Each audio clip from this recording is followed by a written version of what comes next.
Just like every subject, cruise ships are surrounded by terms not used anywhere else. Here's a loose list of them, starting off with the terms that describe the ship itself. Let's begin with aft. Aft is the word to describe the back of the ship, in contrast to forward, which pertains to the front. For example, if there are directions to go to deck 5 aft, then you are going to the back of the ship. The terms aft and forward are similar, but not exactly the same as the terms bow and stern. The bow is the part of the ship closest to the front, and the stern is the part closest to the back. To describe left and right, the words port side and starboard side are used, with port meaning the left of the ship and starboard meaning the right. Moving on, beam is the width of a ship at its widest. This is an important factor for setting up itineraries. For example, a ship with a beam larger than 51.25 meters will not be allowed to transit the Panama Canal. Keeping with the Panama Canal, a ship that is within the dimensions allowed to cross is labeled as Panamax. Like all of the terms listed so far, this pertains to all ships, rather than just cruise ships. Our next word is class. Cruise ships, and many other ships for that matter, are categorized into groups called classes.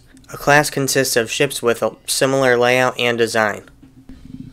Cruise lines determine the class of a ship before starting the building process, and oftentimes multiple ships of the same class are ordered simultaneously. Even if a ship undergoes a design change, it can still remain in the class originally assigned. For example, the MSC Sinfonia was stretched in 2015 and remained a part of MSC's Mistral-class. Next is deck. Simply put, deck is essentially another word for floor or level. Saying go to deck 5 is the same as saying go to the 5th floor. Double occupancy. Double occupancy is used to determine a ship's capacity based on having 2 guests in each room. This means that it can be calculated by multiplying the number of staterooms by 2. Another way to measure a ship's occupancy is by its full capacity, which is the number of guests with each room fully booked. Not every room holds the same amount of people, so it takes a few more steps to calculate.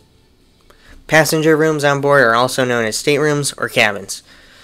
These are used interchangeably. There are many different categories of passenger cabins, starting off with interior. As the name suggests, these rooms are inside of the ship, with no view outdoors. Sometimes there are interior rooms with windows facing inside of the ship, which is better than nothing. Then there are ocean view rooms, which are cabins with a window facing the ocean. A step above that are balcony staterooms. Most of the time they provide a view of the ocean, but sometimes they face an open area inside of the ship. Lastly, there are suites, which are fancier and more spacious rooms, just like at hotels on land. And with that, thank you for watching. There are many, many more terms that I didn't get to cover, so leave a comment if you want to see a part 2. This was Embarkation Day, and smooth sailing ahead.